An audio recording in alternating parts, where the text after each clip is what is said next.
Shalom Bapak Ibu Saudaraku yang terkasih dalam Tuhan. Selamat kembali beribadah bersama dengan kami Jakarta City Blessing. Kasih setia Tuhan tidak pernah berkesudahan. Dan kita mau naikkan pujian ini sebab Dia Allah yang baik. Tak pernah berkesudahan. Kasih-Mu Tuhan. Thank you Jesus. Thank you Lord. We praise you Jesus.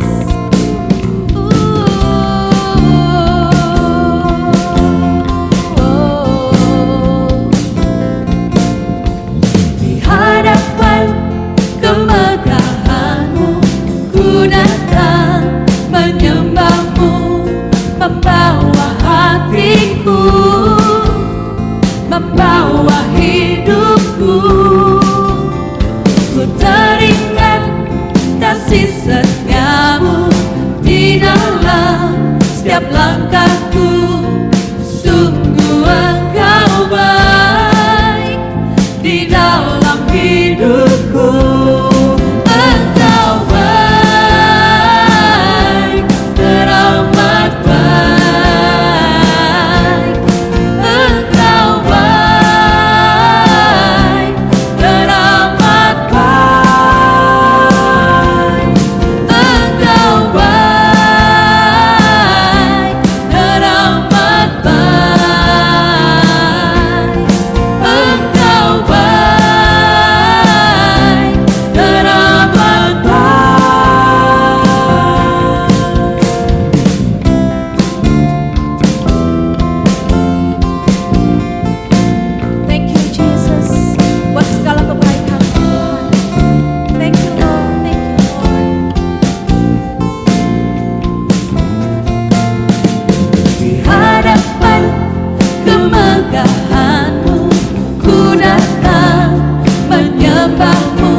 bersama dengan Engkau Tuhan.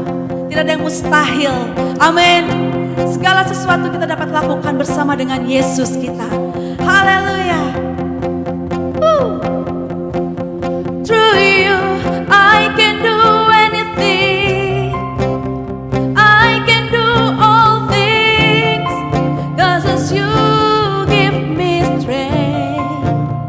Nothing is impossible. Through you blind eyes are open. Strongholds are broken. I am living by faith. Nothing is impossible. Yes, Lord.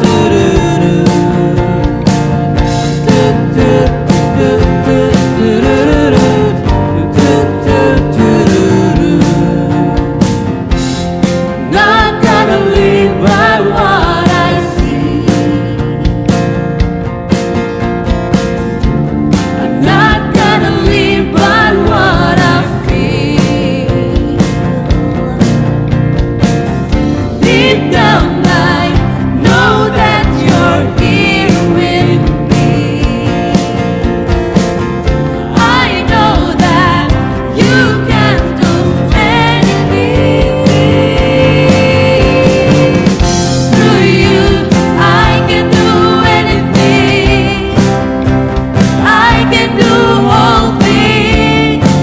'Cause it's you give me strength. Nothing is impossible.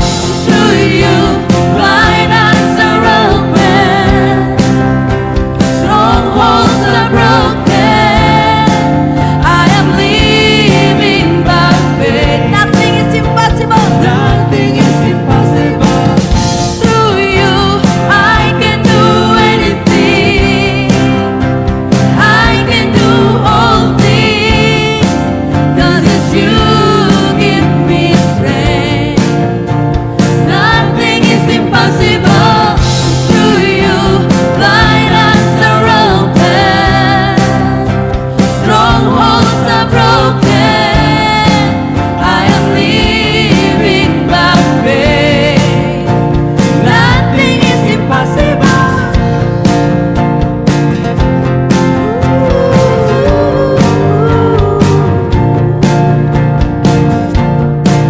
Sama-sama katakan.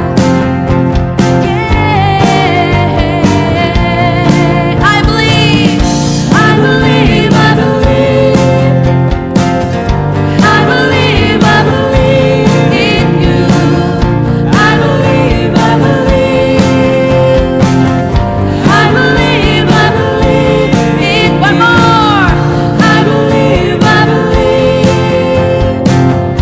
I believe, I believe in you.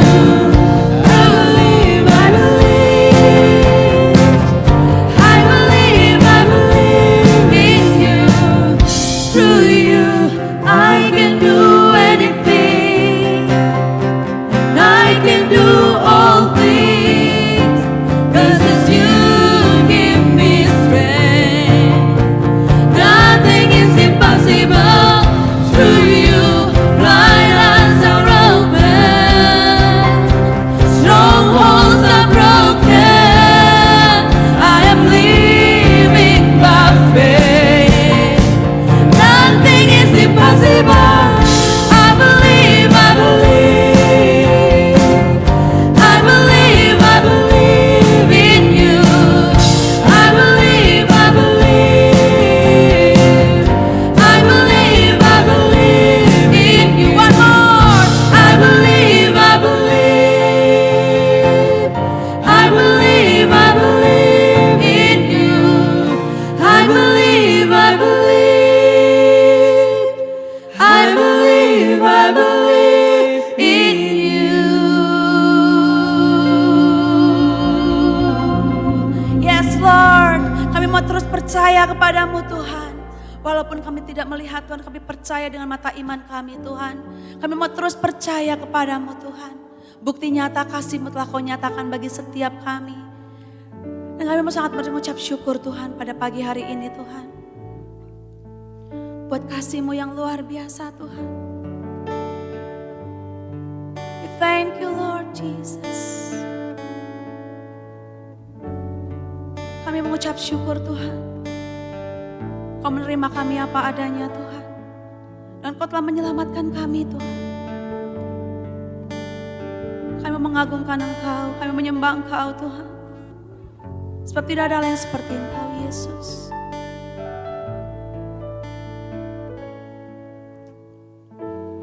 I'm forgiven because you are forsaken. I'm accepted, you are condemned. And I'm alive and well, your spirit is within me. Because you died and rose again. I'm forgiven because you are forsaken. I'm accepted, you are condemned. And I'm alive and well, your spirit is within me. Because you died and rose again. Amazing love, how can it be that you're my King, would die for me? Oh, oh, amazing love, I know it's true. It's my joy to honor you in all I do. I honor you. Katakan sama-sama, I'm forgiven. I'm forgiven because you are forsaken. I'm accepted, you are condemned. And I'm alive and well, your spirit is within me. Because you died and rose again. Amazing love, how can it be that you're my King, will die for me? Oh, oh, oh. Amazing love, I know it's true. It's my joy to honor you. Amazing love, amazing love, how can it be that you're my King, will die for me? Oh, oh, oh. I know it's true. It's my joy to honor you in all I do. I honor you.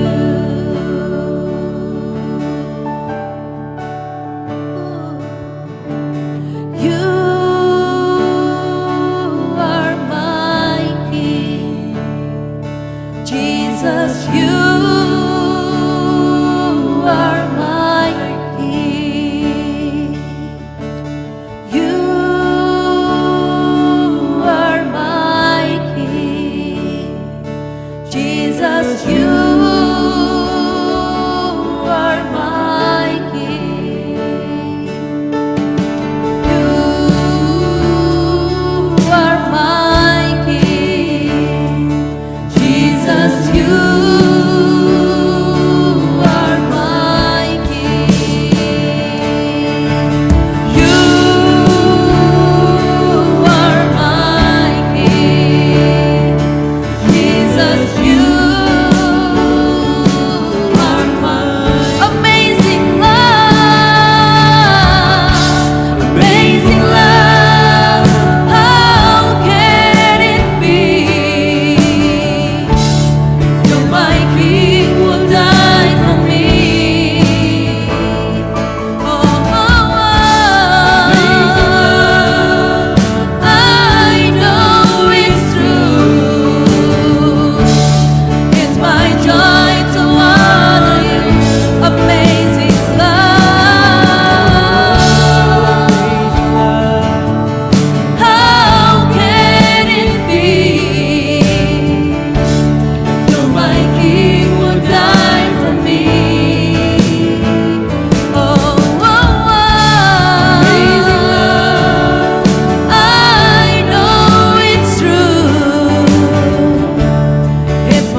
Jesus.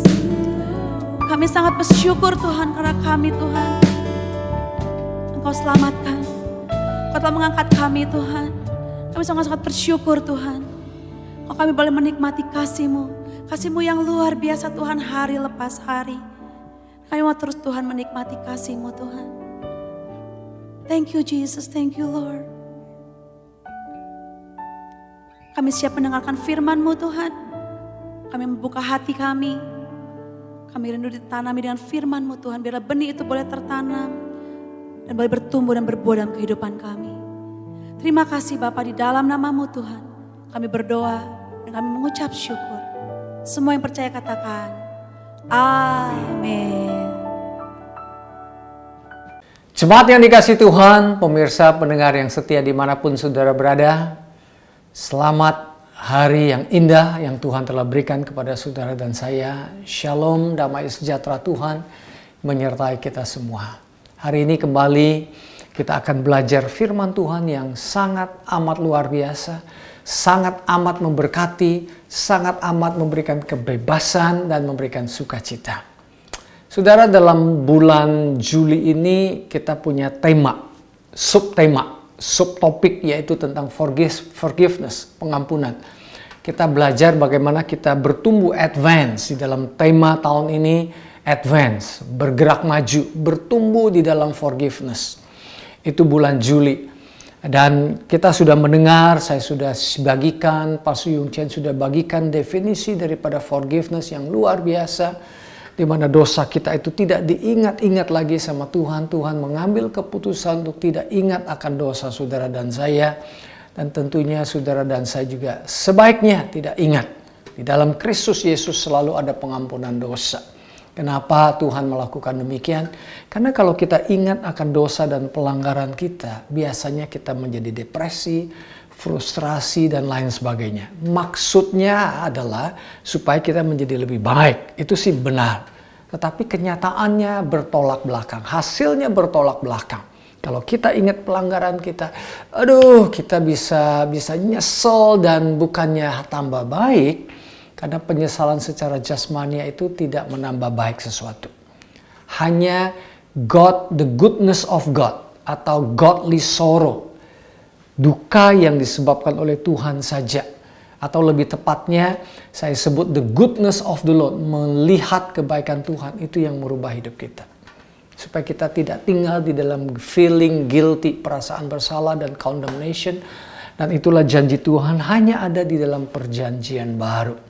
Aku tidak akan mengingat akan dosa saudara dan saya. Lupanya waktu kita ingat dosa kita tambah terpuruk. Waktu Tuhan bilang kita jangan mengingat dosa kita lagi, kita tidak akan tambah berbuat dosa. Tapi justru kita akan menang terhadap kuasa dosa. Ini sudah saya sama Pastor Yung Chen sudah sharekan saudara ya. Dan kita masih ada 1 minggu untuk topik yang sama. Tapi hari ini saya merasa Tuhan pimpin saya untuk menjelaskan sesuatu yang lain. Dan topik ini sangat menarik. Topik ini menjadi renungan saya dan saya ingin bagikan kepada saudara dan saya. Yaitu tentang love story. Yaitu tentang bagaimana hidup surga ada di muka bumi ini. Khususnya di dalam situasi pandemi ini, di mana banyak orang frustrasi, banyak orang kesal, banyak orang emosinya up and down karena pekerjaan, karena sakit dan lain sebagainya. Saya merasakan, saya mendapatkan firman Tuhan ini untuk saya bagikan kepada saudara.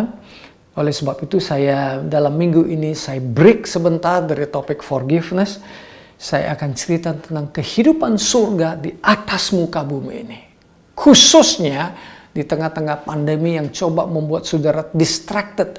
Membuat saudara dan saya masuk ke dalam dimensi yang tidak enak. Dimensi duka, dimensi khawatir dan lain sebagainya. Jadi ini adalah love story yang si iblis ingin mencoba distract kita. Ingin mencoba mengalihkan perhatian. Saudara, kalau saya bilang love story, pasti sesuatu yang indah. Dunia ini saudara ya, kalau saudara mau ciptakan lagu tentang cinta. Apakah lagu rohani atau lagu yang non rohani, itu bakalan laku, saudara. Karena dunia ini mengenal cinta.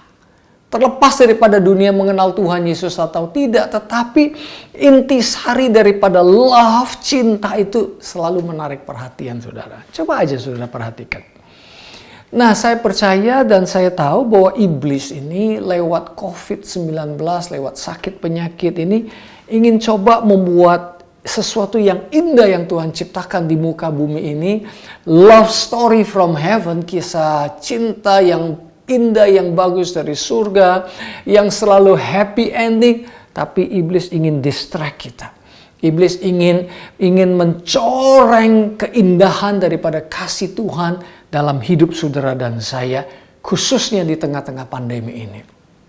Itulah yang membuat saya strong, membuat saya punya urge, sebuah kerinduan yang besar untuk menceritakan love story, kisah cinta dari surga yang menjadi milik saudara dan saya saat ini.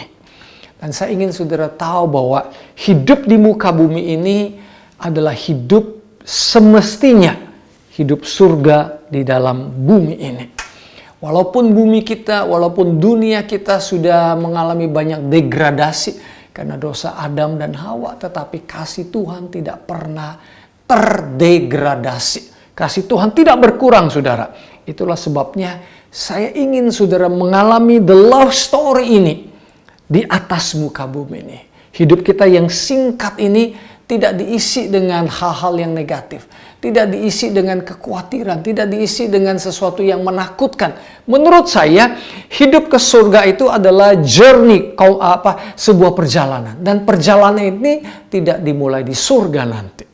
Hidup kekal itu sudah kita mulai waktu kita saat ini ada di bumi, saudara. Sekali lagi, hidup di surga itu bukan nanti di surga, tetapi adalah continuation, adalah perjalanan yang terus yang dimulai di atas muka bumi ini. Jadi saudara jangan tunggu supaya Tuhan Yesus datang, saya baru ke surga dan lain sebagainya. Dan itu bagus. Di surga tidak ada duka cita, tidak ada tangisan, tidak ada air mata. Dan itu benar. Tetapi saudara, jangan sampai iblis mencuri hidup surgawi saudara di atas muka bumi ini. Dengan kata lain, saudara bisa menikmati heaven on earth. Surga, suasana surga. Bahkan di atas muka bumi ini, bahkan di tengah-tengah pandemi saudara. Amin saudara ya. Berapa minggu yang lalu Pastor Hari Prabowo menceritakan bahwa Tuhan Yesus waktu dia datang, dia memperkenalkan Tuhannya sebagai Bapa, Father, Abba, Bapa. Itu statement yang luar biasa, saudara. Statement itu menunjukkan bahwa Tuhan itu tidak jauh. Dia itu perkasa, iya, tapi dia tidak jauh dari kita. Dia adalah seorang Bapa. Menceritakan tentang sebuah relationship, sebuah hubungan yang dekat antara Bapa dengan anaknya.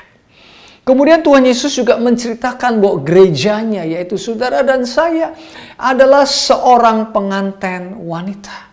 Sebuah relationship yang intimate, yang jauh lebih dekat lagi.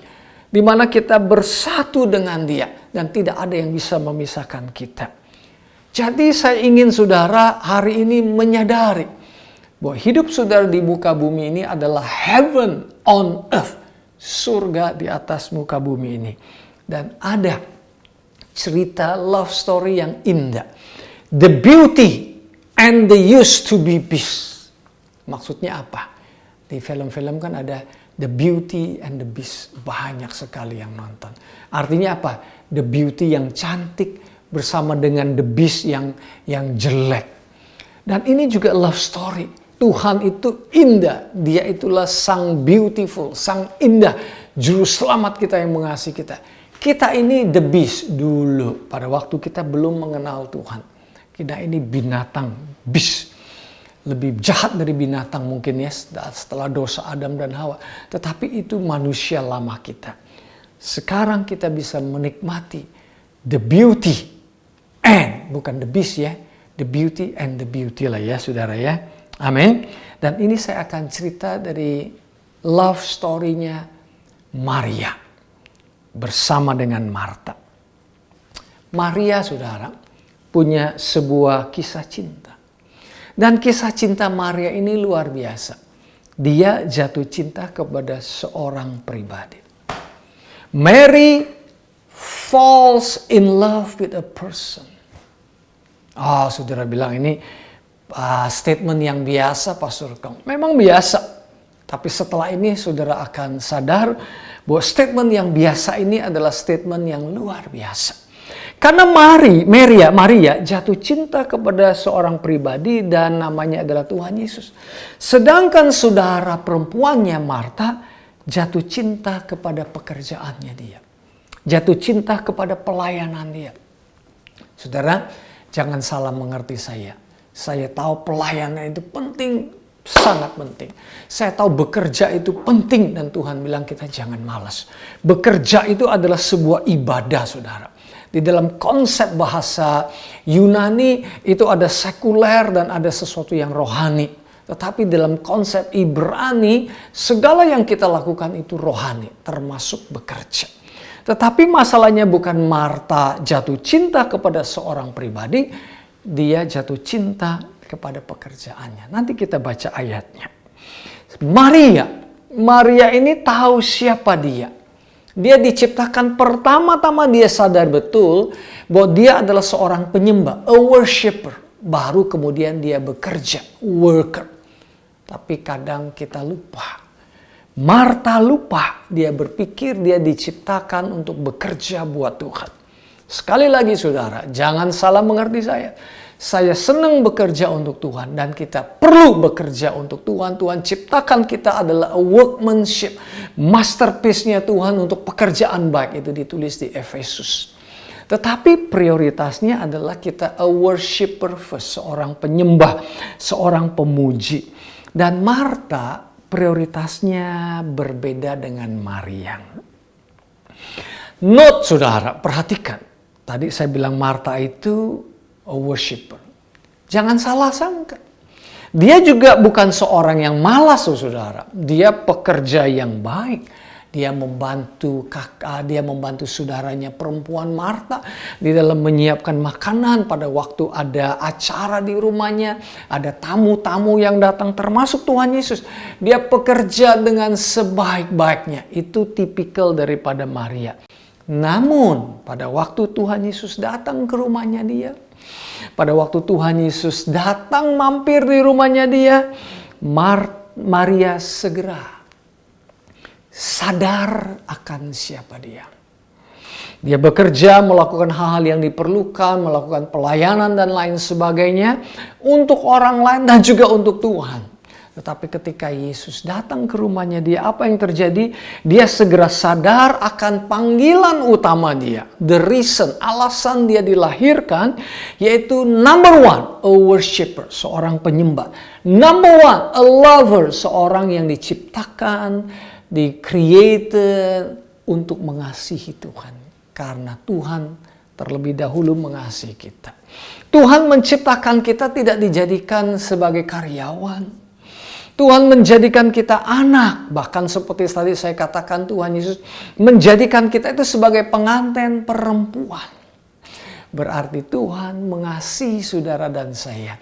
Yohanes 3:16 berkata, For God so loved the world. Karena begitu besar kasih Allah akan dunia ini, sehingga dia memberikan putra tunggalnya menjadi juru selamat bagi kita. Jadi Tuhan melakukan segala sesuatu berdasarkan nature-nya yang adalah seorang yang mengasihi. God also a lover. God is also a lover.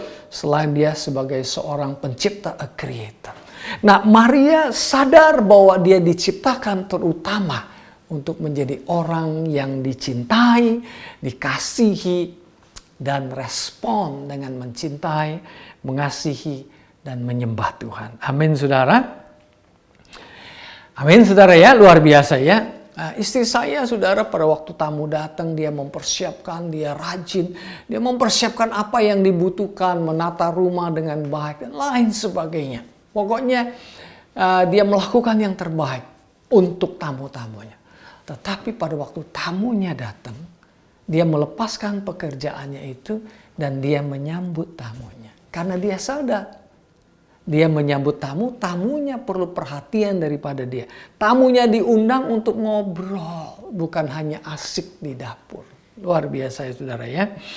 Saudara, karena dia adalah the host-nya. Kami adalah the host, namanya tuan rumah. Ya. Biar pekerjaan-pekerjaan yang lain dilakukan sama orang lain. Nah itulah ceritanya Maria bersama dengan Marta. The love story of Mary and the love story of Marta. Saya bacakan saudara ya. Ada di Lukas pasal 10 ayat 38. Ketika Yesus dan murid-muridnya melanjutkan perjalanan mereka, mereka tiba di sebuah desa di mana seorang perempuan menerima Yesus di rumahnya. Namanya adalah Marta.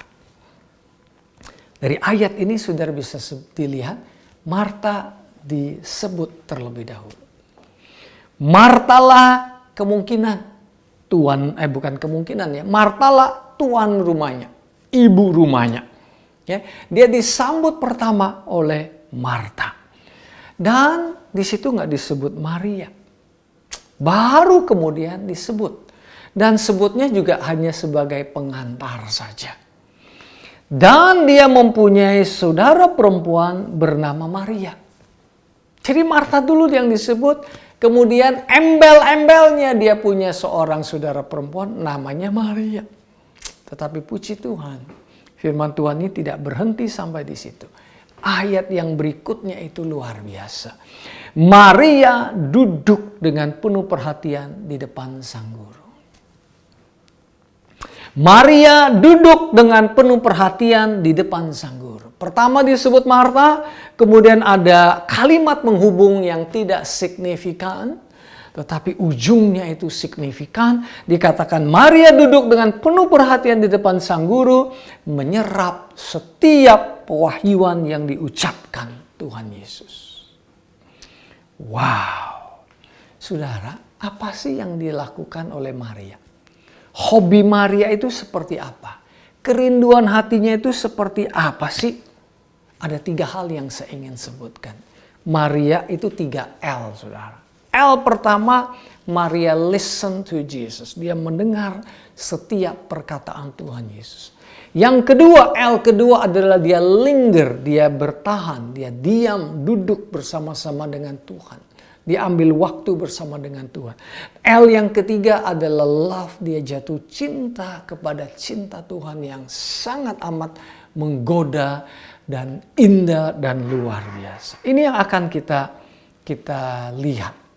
Tapi sebelum saya ke Maria melanjutkan, saya ingin kasih saudara tentang Marta terlebih dahulu sebagai perbandingan. Ayat yang keberapa? Ayat selanjutnya.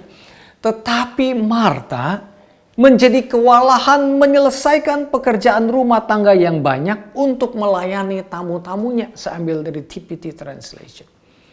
Marta ini orang baik. Marta orang rajin. Atau pekerja keras. Marta luar biasa. Dia seorang CEO yang luar biasa. Dia seorang teman yang luar biasa. Tetapi ada kurangnya dari Marta yang bisa kita pelajari hari ini. Marta jatuh cinta, bahkan kewalahan dengan pekerjaannya dia. Haleluya. Sehingga Marta interrupt Tuhan Yesus. Mengganggu Tuhan Yesus yang sedang jatuh cinta sama Maria. Mengganggu hubungan Tuhan Yesus dengan Maria, di mana Maria sedang jatuh cinta kepada firman Tuhan dan kepribadian Tuhan Yesus. Sekarang kita lihat hobinya Maria. Kita lihat kerinduan Maria yang 3L tersebut. Nomor 1, Maria mendengarkan suara Tuhan. Maria duduk dengan penuh perhatian, Lukas 10 ayat 39, di depan sang guru menyerap setiap pewahyuan yang diucapkannya. Itulah hobinya Maria. Itulah kerinduan daripada Maria. Itulah yang ditangkap Maria dengan seorang pribadi Tuhan Yesus. Saudara, saya heran dalam arti yang positif. Di tengah dunia yang sibuk-sibuk, Maria pasti lagi sibuk di rumahnya bersama dengan Marta. Ada macam-macam makanan yang harus disiapkan. Ya, ada macam-macam. Di tengah-tengah dunia yang serba sibuk ini, Maria nyelinap pergi meninggalkan pekerjaannya dan duduk di kaki Tuhan Yesus. Nah, kalimat ini bisa kalau tidak hati-hati saya terangkan, orang bisa salah mengerti. Kalau hanya saya sebutkan kata-kata seperti itu, orang bisa berkata Maria tidak bertanggung jawab sama pekerjaannya. Orang lagi sibuk, dia menyelinap pergi. Tapi saya ingin ingatkan saudara bahwa Maria bukan orang yang malas. Tetapi dia tahu hakiki kehidupan dia diciptakan. A worshipper first. Seorang penyembah terlebih dahulu. A lover first. Sebelum kemudian dia bekerja untuk Tuhan. Itulah yang Maria lakukan. Yesus itu, Tuhan Yesus begitu atraktif, begitu menyenangkan bagi Tuhan Yesus, bagi Maria, sehingga Alkitab berkata dia menaruh semua perhatiannya, penuh perhatian. Saudara, penuh perhatian tuh nggak gampang loh. Apalagi lagi sibuk ini. Saudara pernah nggak lagi baca Alkitab, ya perhatian saudara ada WA masuk, ada email masuk. Gampang sekali khususnya di zaman sekarang ini. Kalau kita nonton video, nonton khotbah, paling kuatnya beberapa menit saja. Nggak kuat lagi dengan jumlah waktu yang banyak. Tapi Maria merasa tertarik sama Tuhan Yesus. Sehingga dia menaruh perhatian penuh. Saudara, saya punya testimoni cerita yang saya barusan dengar luar biasa. Ini ada seorang teman, dia mengalami gangguan yang besar, keuangannya hancur saudara karena pandemi. Jadi dia stres dan sangat stres. Orang yang utang dia nggak mau bayar, belum mau bayar, ditunda-tunda waktunya, lebih galak daripada dia. Dia nagih, lebih galak orang yang berhutang daripada dia yang menagih. Padahal sudah jatuh tempo. Sedangkan dia punya hutang kepada orang lain, kepada suppliernya, dan dia harus bayar dan jumlahnya besar. Dan karena dia nggak bisa ambil bayaran dari orang lain yang utang sama dia, akibatnya dia seret untuk membayar kepada suppliernya. Apa yang terjadi? Ngobrol sama saya, dia minta nasihat dan lain sebagainya, dan saya bangga dengan sikapnya. Dia bilang, oke, saya nggak mampu bayar, tapi saya mau menjaga kepercayaan saya. Akhirnya apa yang dia lakukan? Dia mengambil keputusan, minta tolong sama orang tuanya, mau pinjem akte rumah daripada orang tua, mau pinjem duit sebagai bukti bahwa dia ingin membayar. Saya dengar gitu tuh, air mata saya hampir keluar. Ini orang luar biasa. Waduh luar biasa. Dan saya anjurkan dia di tengah-tengah situasi yang sulit ini adalah untuk mendengar suara Tuhan, untuk menyembah Tuhan. Itu yang saya bisa lakukan, mau apa lagi saudara. Tapi ternyata advice saya yang kedengarannya mau apa lagi itu justru merupakan breakthrough di dalam hidupnya. Dia telepon saya setelah beberapa minggu atau beberapa bulan. Dia bilang, Pastor Kong, saya dapat breakthrough yang luar biasa. Tiba-tiba saja saya bisa dapat proyek yang besar. Dan saya bisa bayar hutang saya. Dan tadinya agunan uang dari orang tua yang harus saya jaminkan, tidak jadi saya lakukan. Wow. Waktu saya dengar cerita ini saudara, di saat saya memperhatikan, di saat saya menyiapkan ayat ini, saya baru ngerti. Dan tambah ngerti. Pada waktu Maria mendengar suara Tuhan, pada waktu Maria duduk di kaki Tuhan mendengar firman Tuhan, itu bukan sia-sia saudara. Kadang-kadang kita menganggap, ngapain sih kamu membaca Alkitab? Emangnya kamu bisa dapat duit dari membaca firman Tuhan? Emangnya kamu tinggal di hadirat Tuhan itu lebih berharga daripada cari duit? Time is money, teman. Waktu adalah uang. Kelihatannya berhikmat, tetapi itu cara duniawi. Sekali lagi bukan berarti saya bilang tidak ada waktu untuk bekerja. Ada waktu untuk bekerja, ada waktu bersama dengan Tuhan. Bahkan waktu bersama dengan Tuhan. Itulah yang menjadi prioritas. Bukan berarti saudara harus bersama Tuhan 8 jam sebanyak saudara kerja di luar 8 jam. Bukan itu maksud saya. tapi spend time bersama dengan Tuhan. Jadi waktu dia dengar suara Tuhan itu, dengar dari Tuhan itu, ada breakthrough, ada kelepasan, ada terobosan yang hanya bisa dilakukan oleh surga. Yang tidak mampu dilakukan oleh pekerjaan yang mungkin kita sudah banting tulang sampai tulangnya patah-patah karena dibanting. Ya saudara ya, saya juga punya seorang teman, dia seorang petani. Dan waktu saya dengar cerita dia itu luar biasa sekali. Di tangan dia saudara, sebuah tempat yang menurut ilmuwan 2 tahun lagi baru bisa nanam makanan. Sedangkan sudah ada ribuan pengungsi yang gak bisa dapat makan. Bagaimana dengan hidup mereka? Dalam kurun waktu kurang dari 6 bulan, mungkin kurang dari 3 bulan. Dia sudah bisa kasih makan kepada mereka dengan menanam sayur-sayuran dan lain sebagainya. Luar biasa. Apa yang dikatakan ilmuwan tidak bisa. Harus tunggu 2 tahun di dalam dia, bersama dengan dia. Karena dia mendapatkan hikmat dari Tuhan. Menjadi bisa. Jadi seperti Maria, dia datang kepada Tuhan, dia mendengar suara Tuhan, dan Tuhan bisa berikan kreativitas, Tuhan bisa berikan terobosan, Tuhan bisa memberikan hikmat ilahi. Karena firman Tuhan itu bukan kata-kata yang kosong. Kata Tuhan, firman Tuhan adalah dia sendiri. Maria senang sama Tuhan. Maria senang sama firman-Nya. Karena firman Tuhan itu adalah kehidupan. Yang nomor 2, Maria itu senang tinggal, linger di dalam hadirat Tuhan. Dia senang dekat sama Tuhan. Dia menikmati firman Tuhan. Dia menikmati perkataan Tuhan. Dia nggak mau buru-buru pergi dari hadirat Tuhan. Dia menikmati menyembah Tuhan. Dia menikmati mungkin Tuhan diam untuk sesaat. Dia menikmati keheningan kediamannya bersama dengan Tuhan. Saudara tahu nggak, waktu di bumi ini sama waktu di surga itu menurut saya jangan dipisahkan. Jangan menunggu nanti saya bahagia nanti di surga. Enggak. Percayakan waktu surga di bumi saat ini. Dengan kata lain, waktu di bumi ini adalah sebuah perjalanan sampai nanti waktu di surga. Jadi Tuhan sudah kasih waktu yang singkat di bumi ini. Nikmati surga di atas bumi ini sampai saudara masuk ke dalam waktu yang penuh dengan kekekalan. Jadi jangan tunggu Tuhan menantikan hadirat Tuhan. Nanti di surga. Iya betul itu 24/7. Tapi waktu di dunia ini walaupun setengah jam, walaupun 10 menit, walaupun 2 jam, walaupun 30 menit nikmati Tuhan. Linger, itu yang Maria senang. Dia tinggal, dia menikmati Tuhan. Saudara, ada satu cerita dari seorang hamba Tuhan yang luar biasa bernama Billy Graham. Khotbahnya luar biasa. Jutaan orang terima Tuhan Yesus gara-gara dia. Pada waktu dia usia 80-an atau 90-an, beliau sekarang sudah almarhum. Beliau diinterview, kalau kamu bisa review hidup kamu, apa yang ingin kamu rubah.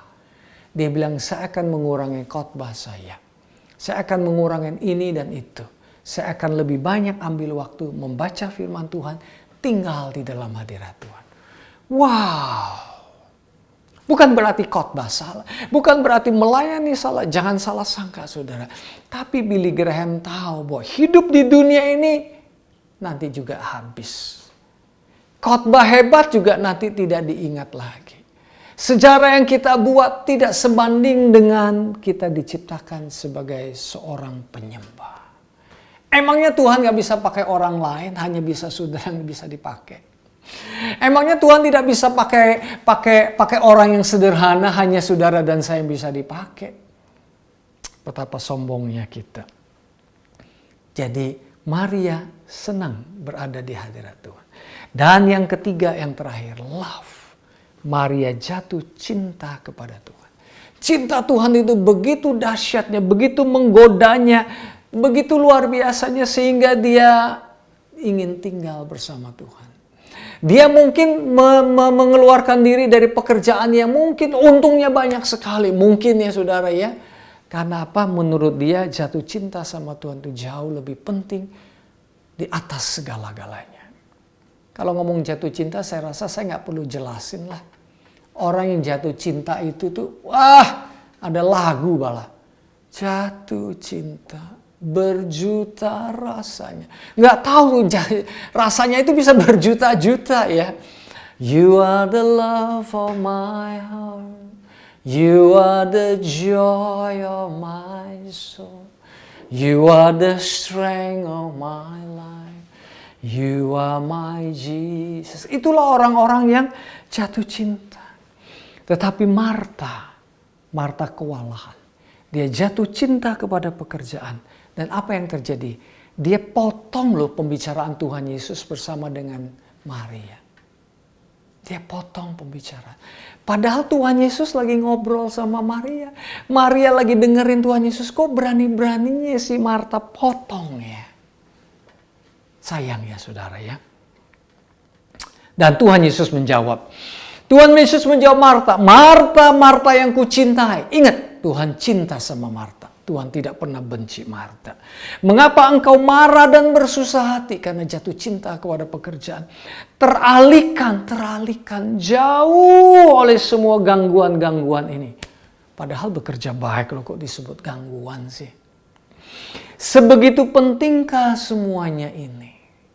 Maria sudah menemukan satu hal yang paling penting dengan memilih tempat yang terindah, yaitu duduk di kakiku. Perhatiannya tidak teralihkan dan aku tidak akan mengambil hak istimewa ini dari dia. Saudara, saya berdoa sementara saudara tinggal di bumi. Ini adalah hak istimewa yang luar biasa. Heaven on earth. Ini hak istimewa yang membawa terobosan, yang membawa sukacita, damai sejahtera. Dan apa yang saudara impikan di dalam hidup ini ada di dalam kehidupan Maria. Dan Tuhan Yesus sudah ngomong, cuman satu hal, nggak banyak saudara. Dengan 3L, mendengar suara Tuhan, listen. Kedua, linger, diam di dalam hadirat Tuhan. Yang ketiga, love, jatuh cinta akan cintanya, kasihnya yang agape kepada saudara dan saya. Bapak, aku berdoa di dalam nama Tuhan Yesus untuk semua jemaat, pemirsa, pendengar yang setia. Tuhan, ajar kami seperti Maria. Kasih-Mu Tuhan melingkupi hidup kami. Sehingga kami menjadi orang yang senang mendengar suara-Mu. Menjadi orang yang senang tinggal bersama dengan menikmati Engkau. Dan senantiasa jatuh cinta kepada cinta-Mu yang terlebih dahulu jatuh cinta kepada kami. Dalam nama Tuhan Yesus. Amin. Pemirsa pendengar yang setia, Tuhan Yesus itu luar biasa. Satu hal saja yang Dia butuhkan dari saudara dan saya. Tapi sebelum saudara mengalami ini, saudara hanya perlu mempercayai Dia sebagai Tuhan dan Juru Selamat. Kalau saudara mau percaya, ikutin doa saya. Katakan, Tuhan Yesus, katakan, hari ini aku membuka hatiku, menerima Engkau sebagai Tuhanku dan Juru Selamatku, yang mengampuni semua dosa-dosaku. Dan sekarang Engkau jadikan aku anak-Mu, bahkan pengantin perempuan-Mu. Dalam nama Tuhan Yesus. Amin. Haleluya. Kalau saudara sudah berdoa demikian, saudara adalah anak Allah, malah saudara adalah pengantin perempuan Tuhan Yesus. Baik, pemirsa, pendengar yang setia, jemaat yang dikasihi Tuhan, waktu saya sudah habis. Sampai ketemu di lain kesempatan. God bless you, Jesus love you, Roh Kudus tinggal di dalam hidupmu dan menyertaimu senantiasa. Amin.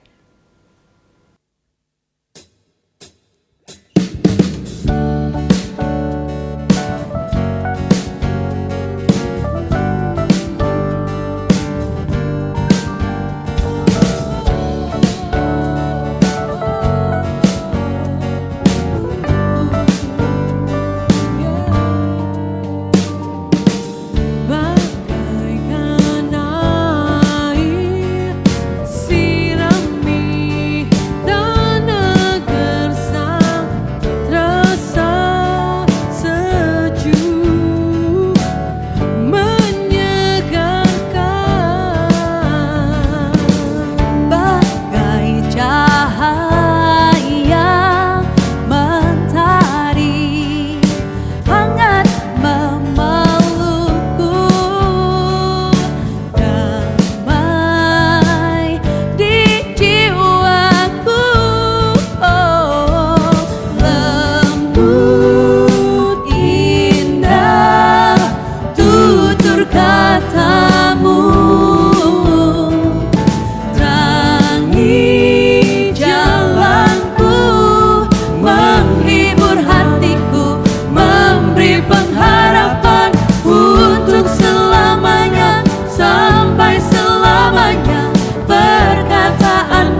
janjimu yang indah, ku berjalan di dalamnya. Untuk selamanya, sampai selamanya. Perkataanmu bertumbuh di hatiku, siang dan malam selalu ku renungkan. Janjimu yang indah, ku berjalan di dalamnya. Janjimu yang indah, ku berjalan di dalamnya. Oh, oh, oh. Janjimu yang indah, ku berjalan di dalamnya.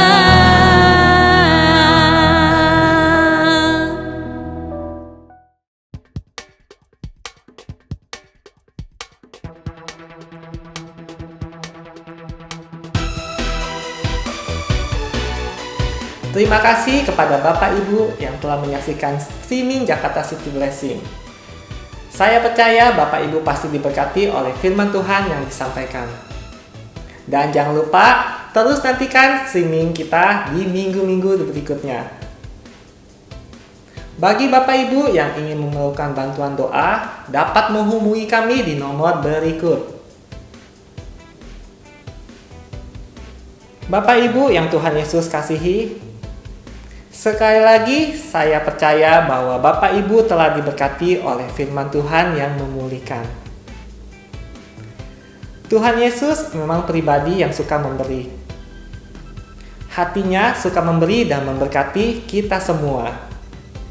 Kalau hari ini kita kembali lagi diberi kesempatan untuk memberi dengan membawa persembahan dan perpuluhan kita, itu karena sifat ilahi Tuhan Yesus yang tinggal di dalam hidup kita. Percayakan usaha Anda dan pekerjaan Anda di dalam tangan Tuhan. Akun gereja ada di layar kaca Anda. Selamat memberi, Tuhan Yesus memberkati. Kabar gembira, sebentar lagi gereja kita akan kembali dibuka. Wah, kita bisa kembali bersama-sama melakukan ibadah. Tentunya dengan menerapkan protokol kesehatan. Ditunggu informasi selanjutnya ya.